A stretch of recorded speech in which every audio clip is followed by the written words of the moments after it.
let's talk about this topic, which is really is such a central topic because it really begins with the most primal of all relationships, our parental relationships.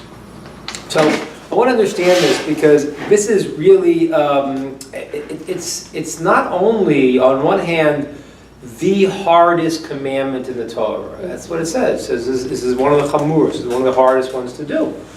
Rabbi Yochanan says, in the Talmud, he says that he who, his father died before he was born, his mother died in child labor, for him he could do it. Other people, I don't know. You know, it's really not that easy. It's a very, very difficult commandment. Now, there are legal parameters of this commandment, but there are psychological parameters too that come into play. Let's talk about what happens if there's abusive parents. Let's talk about where a relationship is messed up. What happens if a parent is against Torah? My parent's not Jewish. All of these things are going to affect both the halacha, both the law, and the psychology of this. And that's why this is very, very tricky, because there is nobody in the world that can press your buttons like your parents can, because they have a lot of practice, right? From the day that you are born, they can press your buttons, and that's what happens, and it becomes a very, very challenging thing. Now, let's understand it from the positive side a second, and then we'll talk about how this works. So I mentioned to you many times, when you look at the Ten Commandments, there's a problem. There's a glaring problem in the Ten Commandments. We know that the first 5 commandments are between man and God, right? I am your God, have no other gods, don't take God's name in vain, remember the Shabbos. And the second 5 commandments are between man and his fellow man. Don't kill, don't commit adultery, don't steal, don't be false witnesses, don't covet. That system works except for one commandment that breaks the rule. And what is that commandment? Honor your parents. That's on the wrong side of the Ten Commandments. Remember when we were kids, they used to have postcards. They don't have them anymore, I don't think. They had postcards. And when you write a postcard, what happens is you start out very, very big. Dear Mom! And then you sort of get to the bottom and you realize you have a room. It's like, hi, see you soon, bye. And you're writing tiny in these miniature letters. So what happened? Did God run out of room on the second side of the commandments? Oh, we'll just put it on the first side? I think not.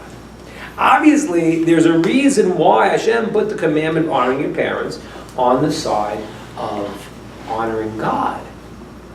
As a matter of fact, the honor of your parents is hukash. The Talmud says is connected to the honor of God. Wow. Okay. So, what do you think is the rationale? Why is that commandment on the side between man and God if it's obvious between man and his fellow man? What do you think? A lot of answers you can give, and I've given a lot of answers. You have any thoughts? Yeah, the parents are partners with God in the creation of the child. Okay, that's true. There are 3 partners in a person. Right? There are 3 partners in a person. There is the mother, the father, and Hashem gives an neshama. That's true. We look at Hashem as a father-like figure sometimes.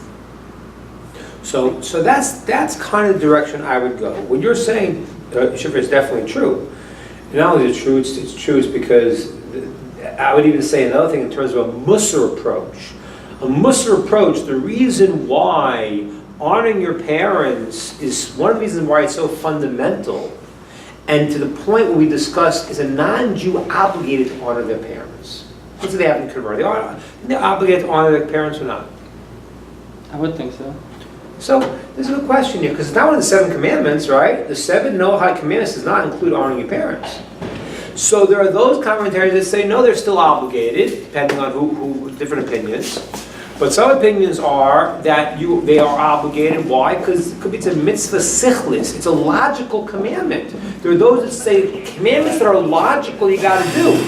What's the logic of why you should obviously honor your parents? It's because if you don't, you are what's called a kafui tov. You are called a person that does not appreciate what's done for them. So here, at the root of honoring your parents is one of the most fundamental aspects of appreciation. Okay? They gave birth to you. They raised you. Okay, so now you don't appreciate that? It's a problem. And the problem gets stickier though. Let's say your parents gave birth and said they didn't raise you, or they raised you poorly. You're angry at the way they raised you. How do you deal with that? How do you deal with having appreciation when you might not have it? And this is called the teenage syndrome. Every teenager at a certain point is like, well, my parents, what they do? And the Torah says, no, you still have to honor them, you have to appreciate them. So another answer could be, as you're saying, we're going to say that honor of your parents, that your parents and God are partners in your creation. It's the most fundamental aspect of honoring God, because it has to do with the most fundamental aspect of appreciation.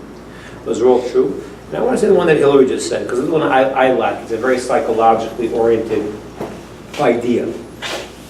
I also believe the reason why your parents, honoring your parents, is on the right side of the commandments, the part between man and God, is because honoring your parents and relating to your parents, I believe, is the underpinning of your relationship to Hashem.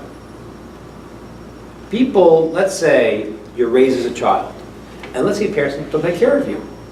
They just, you're sick, they don't take care of you, you have a problem, they don't take care of you, they just don't take care of you.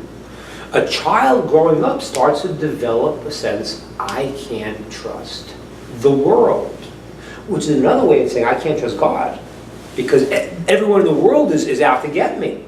And the world now becomes a very scary and negative place.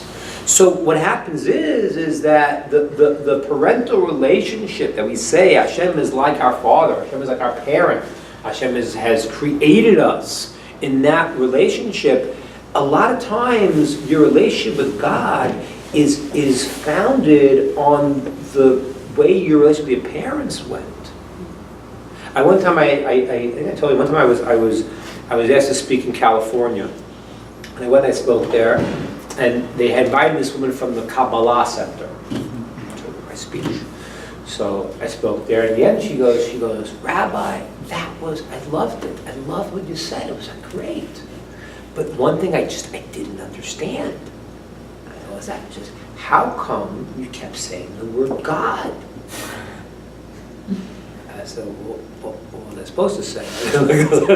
She goes, well, in the Kabbalah Center, we say the light. We say the light. All right. So it sounded a little funny to me. I read in the Kabbalah books, we talk about the endless light, or and stuff, all that. But like, she was bothered by the fact I kept saying God. There was something bothering her. Then later on in the night, what happened was I was staying by this guy who was a musician, and he pulled out, he gave me a guitar, and he pulled the piano, and he started playing a song by The Who. Now, those who have ever heard The Who, there's the guy who sings has got a really screaming rock and roll voice. So I just decided to do that. So I would scream this rock and roll voice. And this woman flipped out. She flipped out. And when I talked to her, I understood what happened. She said, I can't believe you singing like that. I said, why? She said, because that screaming voice, it was like my father. So what bothered you about what I said God was, it was like a personal relationship. Because, yeah, I like him when it's the light. The light's out there. God, that's like a personal relationship. And so whenever I now talked about God as having a personal relationship, in her mind she immediately substituted that for her father. And that couldn't be, because her father was not a guy she wanted to have a relationship with. And therefore, she was only able to relate to God by talking about God in an impersonal manner. That's what's going on. So a person's got a problem in the relationship with their parents. I have to know, you may be able to change it. You may not be able to change it. But you can always supersede that by fixing your relationship up with Hashem. And then your parents, you could figure it out. In other words, if you don't trust the world because as a child you couldn't trust your parents, you can start working on trusting in Hashem and rewrite your scripts. But if you don't go to the part of relating to Hashem, you just try to do it with your parents, that probably isn't going to work. Because if it didn't work when you were a little kid, it is a very small chance that's really going to change so much. If that relationship was closed down when you were a child, it may be closed down now that you're an adult. And you may need to say, okay, I didn't get this trust from my parents. I didn't get this feeling of security. I didn't get this feeling of being loved. But I could skip that process, because I have to. It's not the easiest way, it's a harder way, and start re-relating to Hashem and working on the traits I didn't get from relating to my parents. That is a possibility.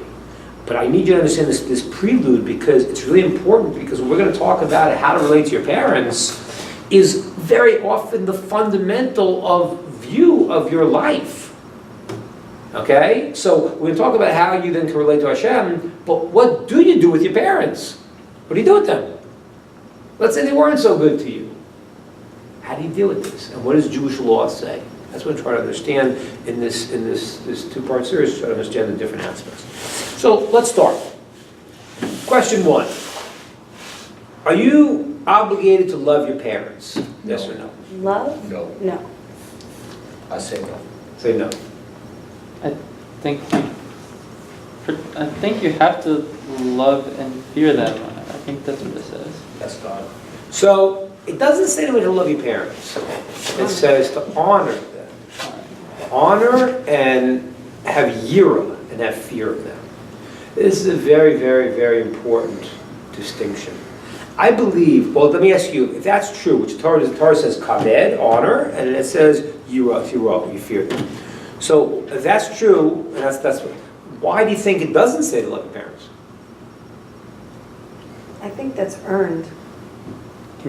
Maybe you can't be commanded to love anybody. We commanded to love Hashem. That's true. What? I said the same thing. Yeah. So I think really, because this is very important to understand, the way you relate to your parents, you have certain responsibilities and obligations. It's natural to love your parents. It's a natural thing. You almost don't need to command it, it's natural. If a person doesn't love their parents, maybe their parents were abusive, maybe they weren't good to them, they still may have an obligation to honor and to fear them based on at least the fact that they gave birth to you.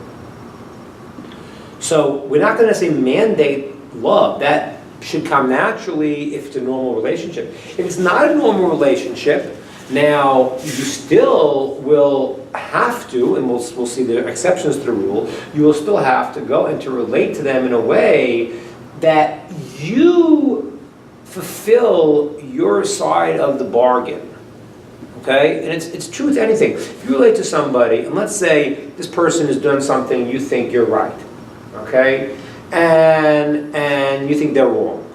There's still maybe a responsibility to say, okay, fine. Maybe I'm right 80%. Maybe they're right 20%. I still have an obligation how I'm going to relate to them. So even if your parents were not the best parents, and you don't feel natural love, you still come back to the basics. They gave birth to you. There's a basic hakaras hatov.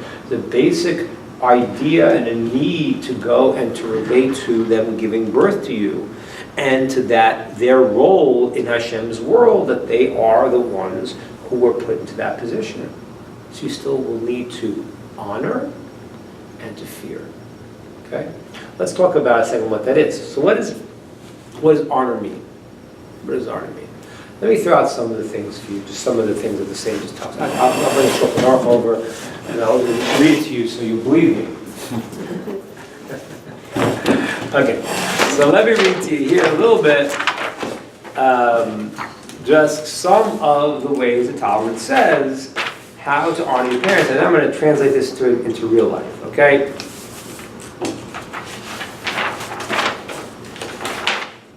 Okay.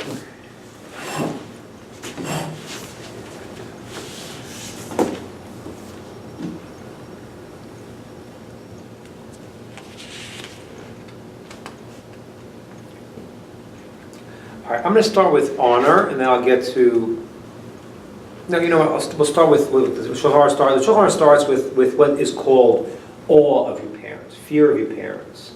It's different. Let's see, they're two different things. One is more on the positive, one's more on the negative.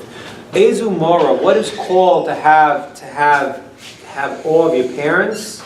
You shouldn't stand in their place. They stand it when they talk to people. They have a spot. Or they have a seat. They have a chair. You shouldn't sit in their chair.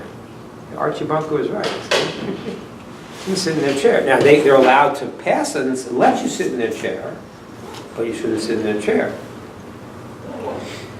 And listen to this one. You should not go and contradict what they're saying. That's a rough one. And you shouldn't even go and machriya dvar in their face. I mean, you shouldn't go and say, let's say, your father and mother are arguing with someone. You say, I think she's right. I think my mother's right. Because then it sounds like, you're on your high horse and you're deciding who's right. You shouldn't do that.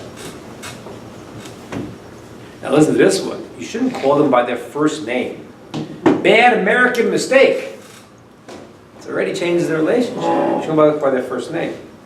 And not only that, if let's say they're in the room, let's say, okay, so I have two names. The name's Carmi David. So Carmi is a weird name. It's called Shem Ploy. It's a weird name. Very few people have that name. David is a normal name. So if I'm sitting in my room, in the room, and my kid has a friend over named David, he shouldn't call, hey David, because I'm going to go be calling me, or his friends will think he's calling me. If I'm not in the room, and he's with his friend David, he can call his friend David there, I'm not there, because it's a normal name. But if his friend, he meets a kid named Carmi, even if I'm not in the room, he shouldn't call the kid Carmi. Change his name. People are going to think like, oh, it's calling his father. Like that's kind of weird. This is very, very serious. Okay? Listen to this. I'm gonna make it better in the end, so don't get too nervous, Hillary. How far does it go? How far does this fear go, this all go? If you were sitting at the head of a table, a distinguished table, wearing your fancy clothes, and your parents came and ripped your clothes and hit you on the head, they spit in your face, you should not yell at them, hey, what are you doing? Rather, you should be quiet and have fear in front of Hashem that commanded you this. Now, I just want to point out, the halacha is you could take them to court afterwards. You could take them to court. You could stop them. But you can't yell at them and say, what the heck did you do? It's not, you can't do that. All right. Now, let's do this, and then we'll try to explain it. Oh, let me talk about one other one in a second, which is really based on the probably on the fear aspect for a little later. You are obligated to stand up for your parents when they come into a room. Huh? What do you think about that one? What about standing up for your parents when they come into a room? What do you think about it? I'll make the question easier. How do you think your parents would relate? I don't think people do that anymore. It used to be like also when a woman walked in, elder gentlemen would stand up. But like people don't do that anymore. Yeah. So how do you think your parents would relate if you stood up when they walked into a room? They would feel honored and respect it. So I'll tell you what happened with me. First of all, if you do it like it says here, it'll look really weird. You walk in, Ingrid says stand up, I'm standing up now, can I sit down? That's not good. They're going to feel that's really, really weird. And I know when I started doing this, the first time I stood up for my mother, she was like, what are you doing? What is that? I used to have to do it for my teachers. What? I used to have to do that for my teachers. Right. Well, the truth is, I hate to say it, but the honor of a person's rabbi is even more than the parents. That's the first, that's halacha. Everything we're saying here, that's the next sugya of halachas. That's why you serve your teachers, because the parents has that law, and so do the rabbis. That's why they did it. So it's weird. It's weird. So what I did was, then after I tried something else, and I saw it worked incredibly. My mother walked in the room. I didn't stand up like I was at attention. I just kind of naturally, just kind of, hey, how's it going? How you doing? And I saw in her face that it was so important to her. She felt at that point that she was recognized as being the mother. And if I did it on a conscious level, like Adam's saying, it would be weird. It's like, we don't do that today. On a subconscious level, you could try it. You will see there's an incredible response. You'll notice in your parents' face that they will feel like, wow, he thinks I'm important. You know, I always walked in, and then I'm conscious of it. I walked in, he didn't care, he's sitting there, he's on his phone, and, yeah, Mama's doing that. Well, what's your name again?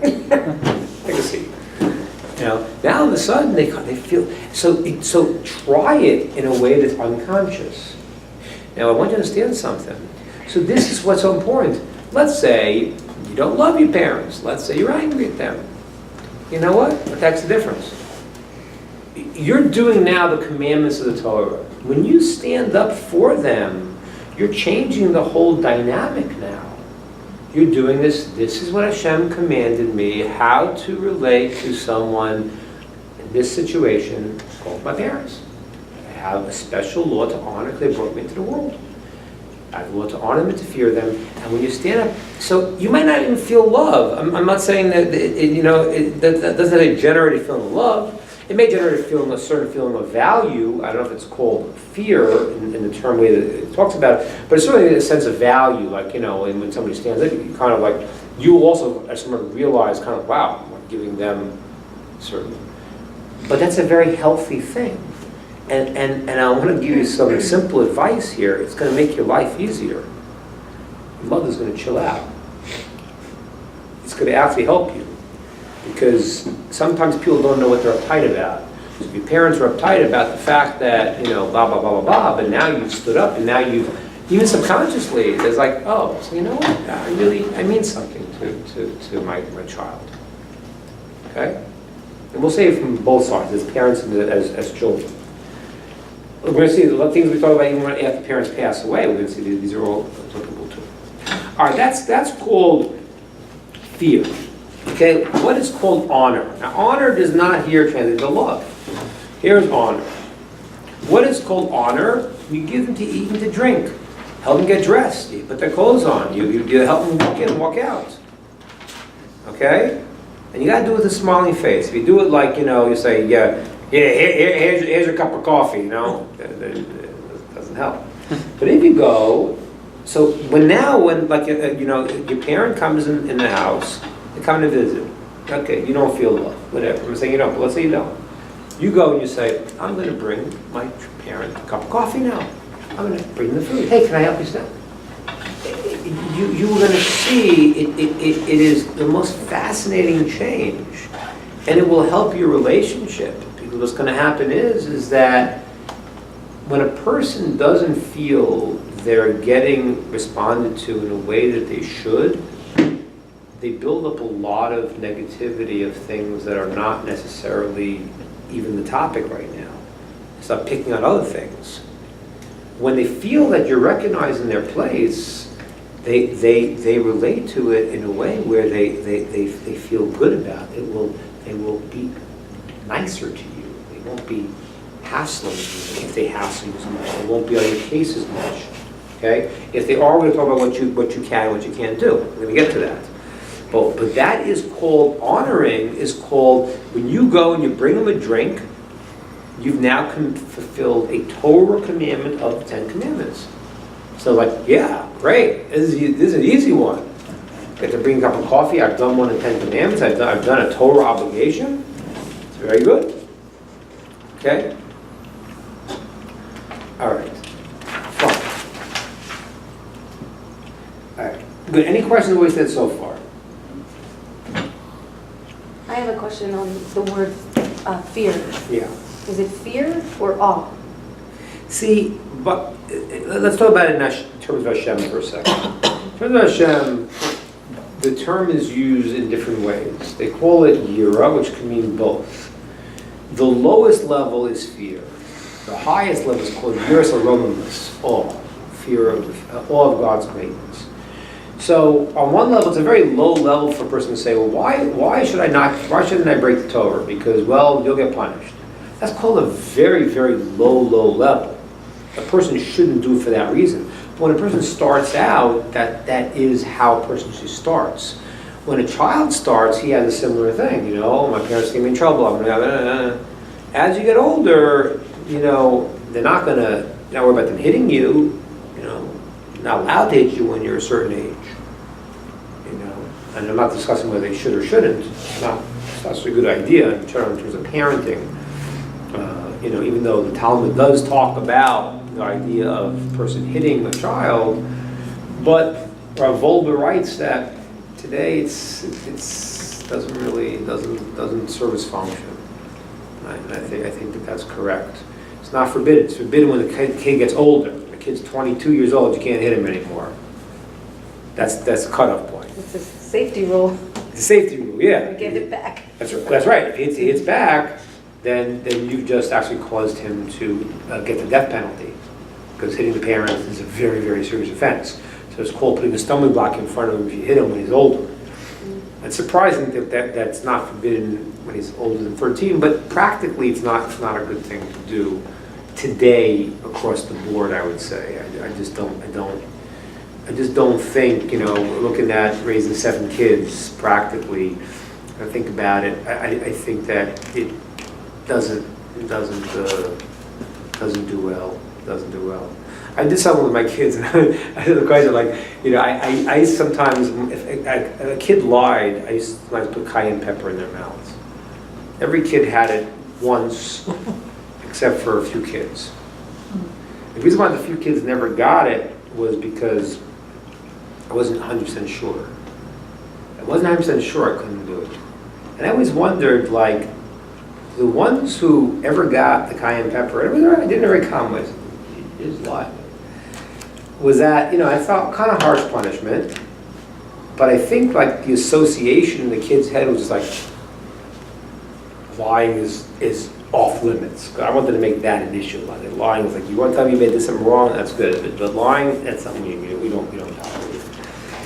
But corporal punishment, hitting a kid is I think today just creates too much angst. But when a kid is young, so they do have fear of their parents. That's normal. They should have fear of parents. As they get older, you want to, just like most people, you want to move more towards acting in a way of respect that's not the positive, but it's what you don't do. It's the space that you give them. The reverence is a better word in terms of this. You're giving reverence. Because it's no longer fear. Not afraid they're going to hit you or punish you, but you give them reverence, and that's really what you're supposed to do. So it does start out as that as a child, but it has to graduate. Okay? Okay, so good. So, all right, so fine. So that's a little, and again, now the Gemara gives another example as part of the Lamar. It gives example here of how far does honoring your parents go. Even if they throw your stuff into the river, your money into the river, you can't embarrass, you can't yell at them, you can't make them feel bad. You got to just take it. But in halacha, if you can stop them before they throw it, then stop them before. And if you can't, you can take them to court. But even take them to court, think about it. Your parent goes and they take your money, throw it in the court, throw it in the ocean, and you're not allowed to scream, "What'd you do? You do?" But you're allowed to take them to court. It's a funny thing, right? It's a very strange thing. But the answer is not so strange because I think that would be more embarrassing. well, it may be, but that's not so much the issue. The issue is that I have to go and I have to give them reverence and honor. But what's right is right. And if you took $1,000 and you threw it, then I'm allowed to take you to court. And so it's a very funny thing. But it's important to understand there's a difference because we naturally will start yelling and screaming, "What do you do? How can you do that?" That's the mistake. The mistake is that is that this, when they give the example of being quiet, they say, be quiet and accept that this is what God wants you to do. When you honor your parents, you should be doing it in a way that this is my obligation to God. Right? Hashem said, this is the way I got to relate. So, fine. Can't yell, can't scream, can't do that. I can take the court afterwards, fine. What's right is right. But we have to try to disengage from the dance here a little bit. The dance is that you are reactionary to your parents, you get angry, you scream and yell. That's the disengagement. Disengagement is you may feel anger, you may not feel love. I don't know, that's a different discussion right now. But how you have to act towards them is to do positive, honor things, feed them this and that.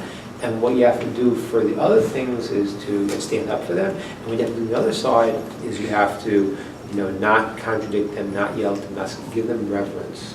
That's how you have to interact with them. Okay? When you do it, your life will be actually easier, not harder. Because when what you're trying to do now is you're dealing with the emotions of the relationship instead of the halacha and the structure, right? If you feel, okay, I'm upset at you about this and this and this, okay, I think, fine, but this is what I do. I might feel this, but this is what I'm obligated to do. That redefines your relationship and it actually makes your life a lot easier, okay? Questions, comments, that's what I said so far.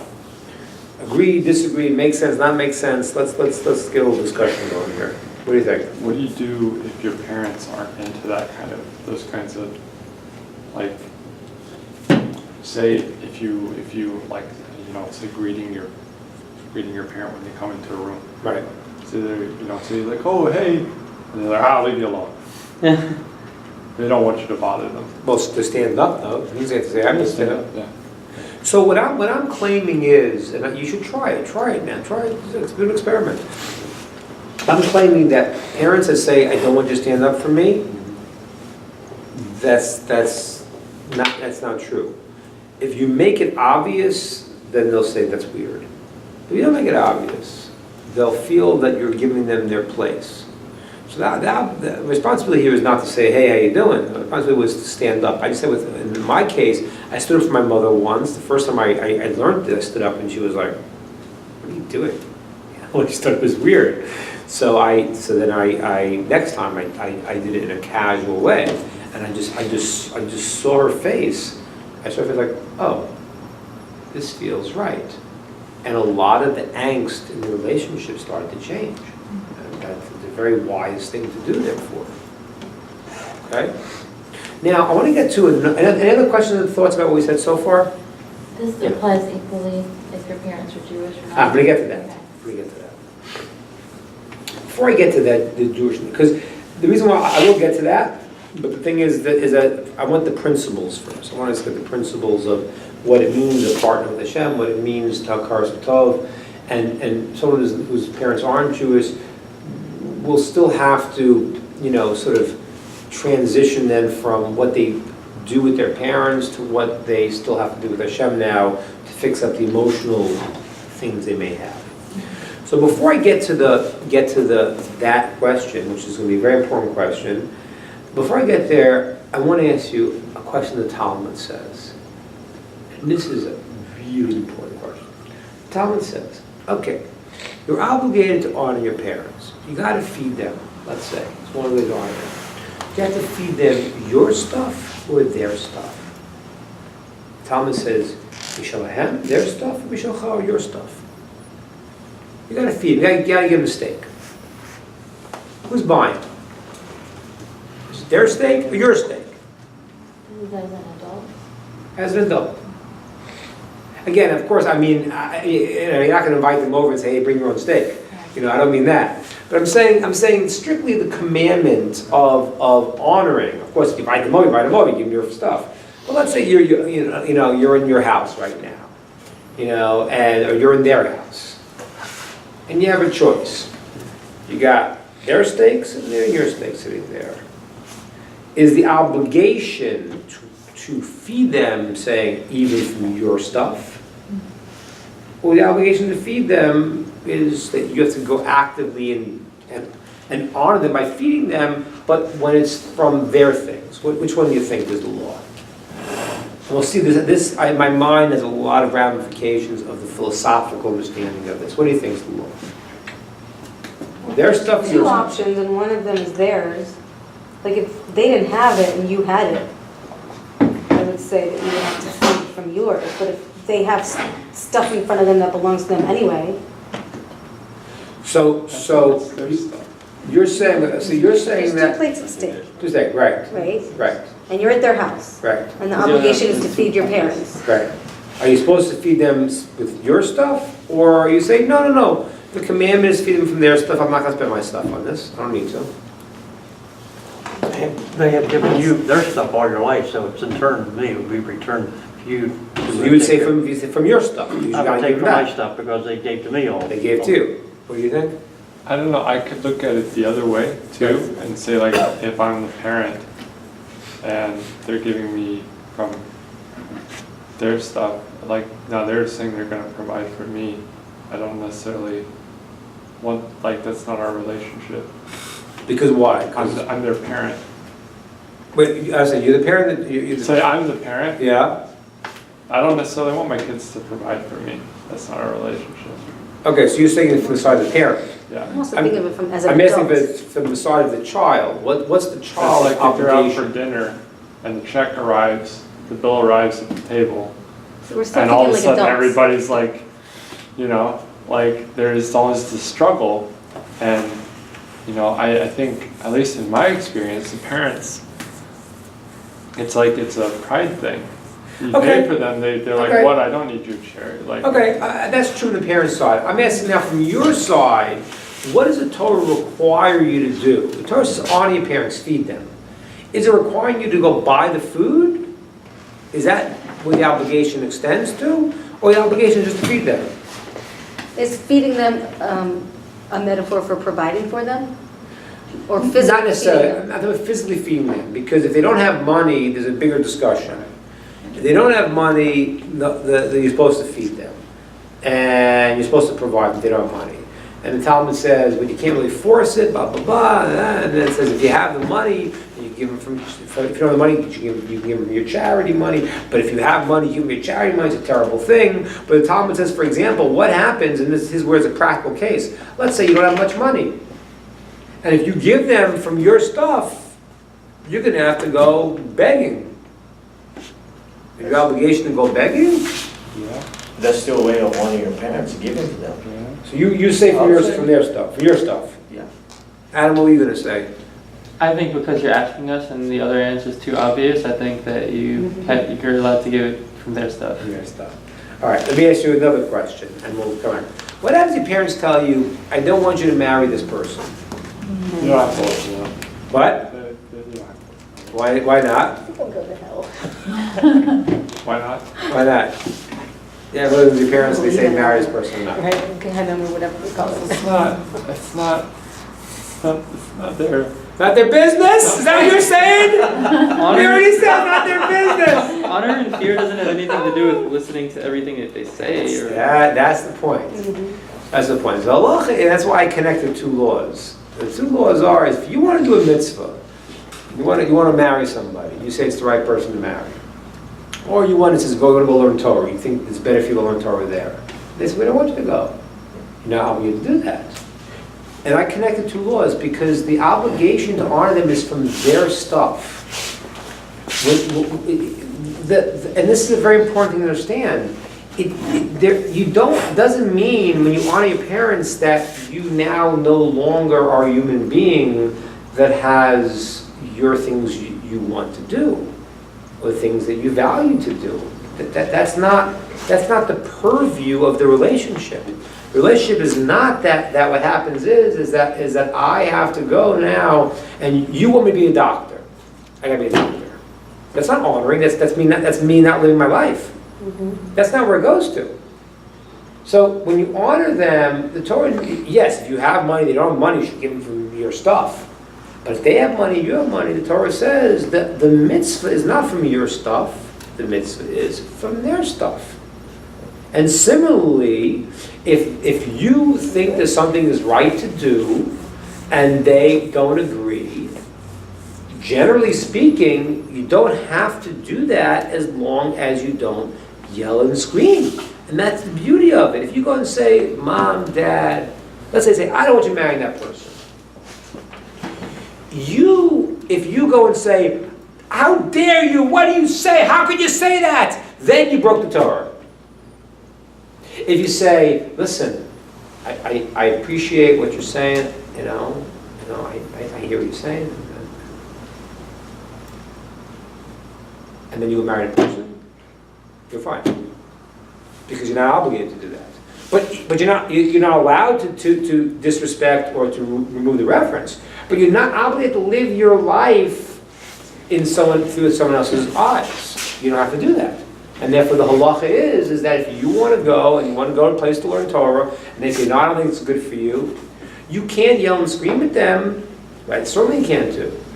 But it's your life. And that's why I think this law is so brilliant to understand this, because it becomes a demarcation of becoming from a parent to a child to an adult. As an adult, you can still honor your parents, and you're supposed to honor your parents, and still be an independent human being. That's the mistake. I mean, I even find people, it's sometimes the funniest thing to me. I've had this many times, but this guy who he was yelling at his kids, started becoming religious. I've had many versions of this. And the parent was like, yelling, what are you keeping that Jewish stuff for? What are you doing? You're crazy. You're supposed to honor your parents. So I said to the guy, well, why don't you answer your father? Honoring your parents is because it's a Jewish obligation. If you reject that, then I don't got to do this either. So people all of a sudden quote this idea, they tell you things to do against the Torah. The halacha is, your parent tells you to keep something against the Torah, you have no obligation to honor them. You can't honor them. You say, no, can't do that. You're obligated to honor God, like I'm obligated to honor God. So you have to understand that that's a demarcation point between honor and reverence, which is an action, not necessarily a feeling. The feeling may come. If you act the reverence, you may start appreciating the fact that they are your parent. If you honor them, you may start to feel appreciation of what they did for you. But it's an action. It doesn't translate into having someone else live your life for you. And that's the split I want you to understand today.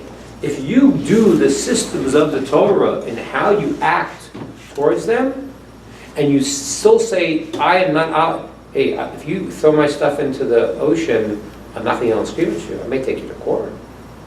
I may do that. I'm not angry, not yelling. God, I respect you. You get money. And that's going to be weird. No one's going to do that today. But the other example is very, very common. It's very common. People say, don't do this, don't do that. Parents say, I don't want you doing this. So the kid can't yell and scream, don't tell me what to do. The kid should become an adult and say, I hear what you're saying, I understand, think about it, definitely take it under consideration. I really value your opinion, this and that, and I love you, and if you want to say that too, it doesn't hurt you, it's not true. And then you don't have to do that, you can do what you want to do, because the obligation to honor them is from their stuff, not from your stuff. You don't have to go and allow yourself to live vicariously through parents. That's not the obligation here, your actions. Okay? All right, questions, comments, thoughts on that idea? Yeah. I'm a little bit confused on if we both can provide, like the steak example, and you give it to them, it's not really a mitzvah, right? Because he also, the mitzvah is for, the law says that I have to accept that stuff, right? That steak. The mitzvah is to actually get up and feed them. Your parents like this, you want to help them sit down, put the chair in for them, like that. Here you want to serve, literally do that. You will. I'm telling you, you're going to be shocked. You're going to see. You're going to try it out. Try when your mother comes next time to help her sit down. Try that. She's gonna- But making things easier for them, that's a mitzvah, right? Like providing steak. Yeah, but that's a mitzvah for anyone. It's a mitzvah of chesed. You're being a nice person. You're giving your stuff to somebody else. That's not the specific mitzvah honoring your parents. Yes, it's a mitzvah to give someone your stuff, because the mitzvah of orachim, of bringing guests, the mitzvah of charity, the mitzvah of kindness, the mitzvah of all those things. Sure, that's a mitzvah for your parents too. But in terms of the mitzvah of honoring them, that's not dependent on you living your life for them. That's dependent on you doing actions that recognize their place. Feeding them, having them sit down, standing up for them, try it out, but do it in a normal way. Try it next week, but do it in a normal way. What's that? Can't even imagine it, huh? It's just, it wouldn't. Let me hear why no, that. it would not be normal. Let me hear. It's so complicated. Well, I know, but Terry, you're in charge of making sure this thing happens. Well, but when she walks through the door, you stand up, I mean, no? You see, no, you see, here's the problem. Problem is not that, and this is what I'm trying to tell you. This is exactly why I'm doing this class as I'm doing it. Because the baggage that you're carrying, it makes that hard for you to do. Mm-hmm. If you disconnect and you say, this is God's commandment, that's what it says here. It says, don't do it because they're telling you, do it because you realize, okay, this is what Hashem commanded me to do. Don't start out with the emotion. The emotion of gratitude, the emotion of reverence, that you don't have because of all the years of the relationship. But the action of the commandment, you're doing that because what Hashem told you to do. Just like He told you to go light Shabbos candles, told you to do this. When you start doing it, you will find that two things will happen. And I think it's brilliant. I think it's a brilliant art. Psychologically, it's so brilliant. Two things will happen. First of all, you will be able to bifurcate and separate the two aspects of your own emotions. You'll be able to say, this is what I do and how I relate, and this is my domain where I can say no. Right now, it's a mishkabobble. Right now, it's all confused. I'm not going to go and do this because you know what I feel? And then when they say no, I mean, and I don't know about you, but I know many people who were in their 50s who, when they're with their parents, act like they're 10 years old. The parent acts like they're 10. The kid. Oh, the kid is. Parent always acts like they're It's 10. the other way around in life. It's the other way In a around. negative way or a positive? In a negative way. In a negative way. But I don't know your dynamic with your mother too much, but I do know the following. That even if the parent acts like a 10-year-old, if you're in the dance with them, you're a 10-year-old also. If you're not in the dance with them, you're not a 10-year-old. If you're responding back, then you're a 10-year-old too. And that's a very unpleasant place for a kid to be, because what happens is that, well, my parents are 10-year-old, and so I'm also going to be a 10-year-old. And then you start feeling bad. Well, what? No, I'm going to be the wise son that was going to teach my parents and show them the light. And that lasts for 30 seconds, because once you start pontificating and telling them what to do, they will yell and scream because this relationship is too screwed up for them and for you that nobody knows who's what and what it is, right? All of a sudden, like, you don't know if you're a parent or your child, you get all confused. If you do this, you will see two things will happen. Your own struggles will be easier because you will be able to separate the two. This is the halacha, this is what I do in the relationship, this is me and my domain. And you'll have them clear. Right now they're not clear. Right now they're all tangled. That's the first thing. Second thing you'll get is, and especially if your parent acts like a child, your parent, when they will subconsciously experience honor and reverence, they will back off from a lot of the things that they are laying on the child. Because the part of the dynamic here is, and this is why you almost, I don't know if you've seen this in your life, but I've seen it in my life, and I've seen it happen to other people also. You have things that your parents did when you grew up, that you said, I will never do this. And then all of a sudden you're a parent, you find that you're sometimes doing the same thing sometimes. Now, maybe not in the same way, you may got the other extreme, but all of a sudden something comes out and you're like, uh-oh, get that back inside. Where'd that come from? Because you didn't want to do that, but that's what you grew up with. So the parent dance takes two to tango.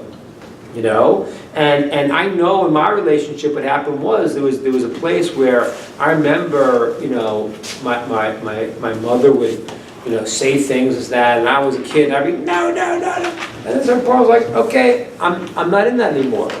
Yes, Mom, I love you, thank you, I appreciate it.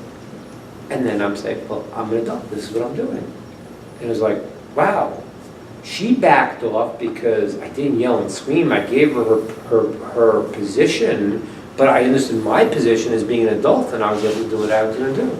So two things you'll gain. You will first separate your own problem, but the second you'll gain is that she will actually function better with you because subconsciously she'll ease off because right now she's in a dance of like, you should do this, you should do that. You're not cheating, right? Once you give her this, then she will feel, oh, okay, I am a mother. Let me act like a mother. I am a person who has to, and she'll actually improve the way she acts, in my opinion. Try it. You don't lose, and it's easy too. It's really easy. Okay? Any other questions, comments, thoughts? I have. How do you do this from a distance if you don't see your parents every day or not very often? You call them. I call my parents quite often, at least my mom. That's just a Good. So is that a way that? Yeah. You know, Yeah. Let me just answer the question next. I'm out of time. Let me just answer the question in terms of people that are not Jewish, or I'm going to give you another category here, which I'm going to a little bit argue with one of my friends, Rabbi Mordechai Becher. He's got a book about this, and I'm going to disagree with him on this point. What happens if your parents are not Jewish, or what happens if your parents don't keep the Torah? I don't think that matters. It matters. Either way, both points. Well, back from the beginning of this discussion, one of the points that you made was that the mere fact that they gave birth to us is enough of a reason to respect them, or to fear them, or to whatever the Right. words that we're using. So that's their status, their religious status, or their Torah status should have zero to do with anything. So the halacha is, it's sort of a disagreement Ashkenazim and Sephardim. According to Sephardim, if parents don't keep the halacha Torah, you still should honor them. Ashkenazim don't fully agree with that. Ashkenazim say that if your parents doesn't keep the Torah, you are obligated not to cause them anguish, but you do not have the normal obligations of honor. Now, my friend Mordechai Becher, I don't remember, I saw it years ago, he wrote a book about this, and I believe that, I'm sure he had good sources for it, but he wanted to claim, because there's always a question we have today about what's the status of a Jew who doesn't keep the Torah. And most times we say they're called a tinuk shenishba, they're called a child that was stolen in captivity, and we don't blame them for a lot of things they do, right? But I don't really know that applies to this so much, because that's true in terms of when I want to help them. I believe that if I invite someone for Shabbos who doesn't keep Shabbos, so I say to myself, you know what, it's better for him to come to my house for Shabbos now, because in the future he may keep another Shabbos. So, you know, Berkowitz in Israel gives an analogy, says, if this guy now would go in front of the heavenly court and say, listen, what should I do? If I don't go to the rabbi's house for Shabbos, I'm never keeping Shabbos. If I go, I'm going to break Shabbos anyway. If I go this one, I like it, maybe I'll start keeping Shabbos. So for him, he's not going to keep Shabbos anyway. It's better for him to break it because he might keep it. So there, if I judge him as a tinuk shenishba, a child who doesn't know, that's in terms of the outreach. But practically, if a person doesn't keep a Torah, they don't keep a Torah. So I don't know that the idea that this law of the Ashkenazim, that a person is obligated, even if they don't keep, this idea that even though normally we say if you don't keep the Torah, you're exempt from honoring parents, not applicable for our people. I don't think that's true. I think it is somewhat applicable, and I'll tell you where I think this is the rule. I heard this in the Rosh Hashiva from Rav Scheinberg, and I asked him this in a certain context. This is what I think we should do practically. If you could honor your parents when they don't keep the Torah, then you should. You have the Shulchan Aruch says it. The Ashkenazim didn't say you can't. They say you're obligated, but you're obligated not to cause them anguish. And then you have people saying, well, their child is taken captive, they don't know any better. But here's the difference. This is what when I spoke to Rashid at the time. Sometimes in a relationship with parents that don't keep the Torah, there are certain things that they kind of want you to do that run contrary to the Jewish sentiment.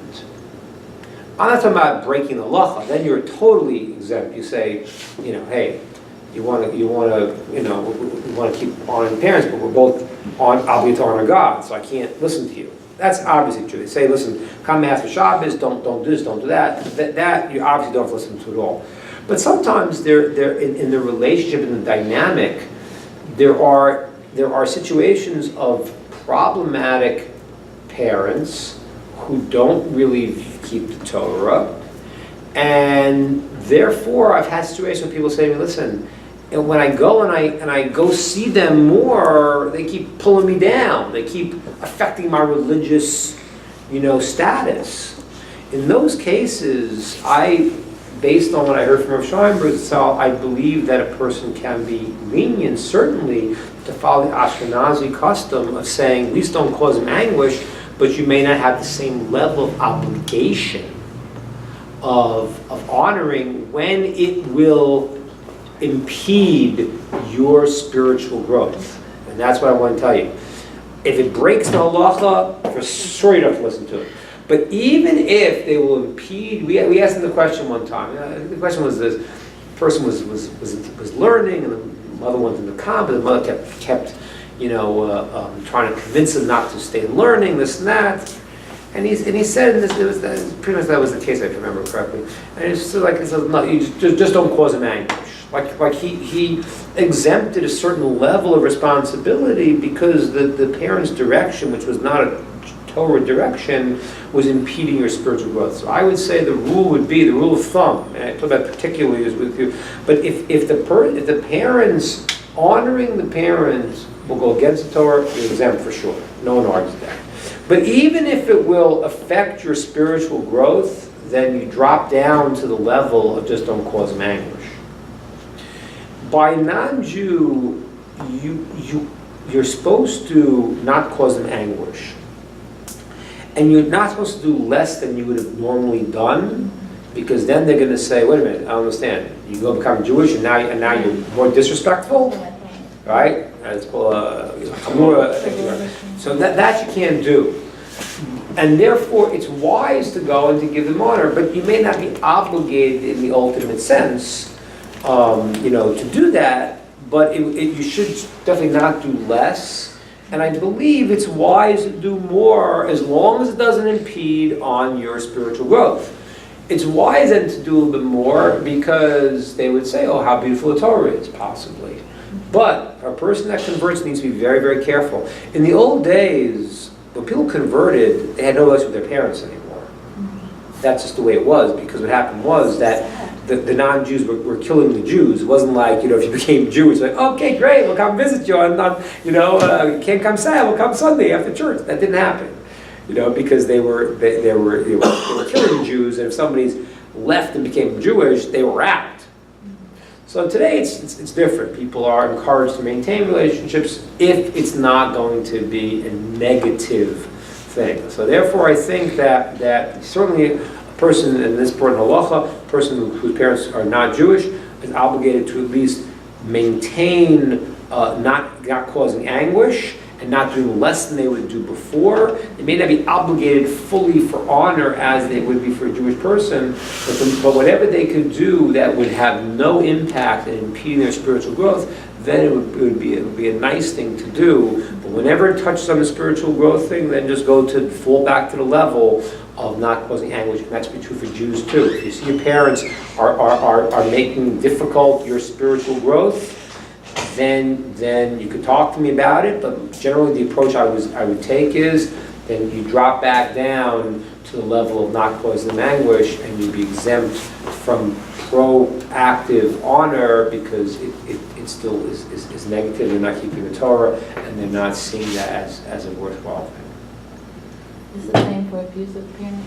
So abusive parents are worse because they will most likely, the situation will be that having too much involvement with them will be problematic, and then you should certainly move to the idea of not causing them anguish, assuming they don't keep the Torah, which is probably assuming, because abusive people use the term very lightly, both ways. They told me, I have to eat my broccoli. They're abusive. Yes, Mr. So in summary, so what we got is, we've seen tonight the idea that you have to honor them from their stuff, meaning that there's actions that you do.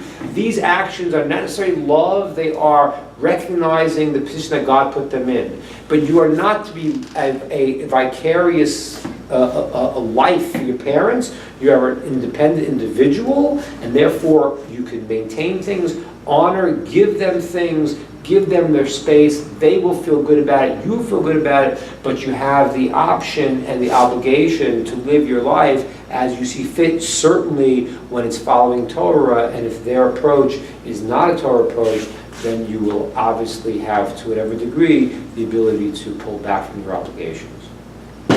Okay? Thank you.